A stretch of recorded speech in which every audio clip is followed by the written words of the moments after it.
You're on. Hi, I'm Andy Jones. This is my beautiful assistant, Becky Young. Hello. We're in Massachusetts. Cape Cod. Cape Cod to be exact. Today, I'm going to be showing what a grape does when you put it in the microwave.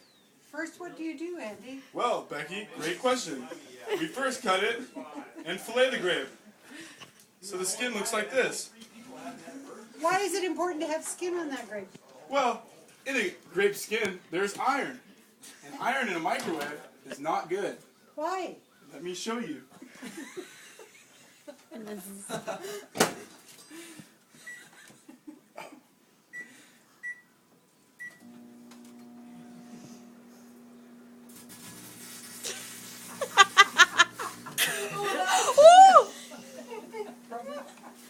Andy.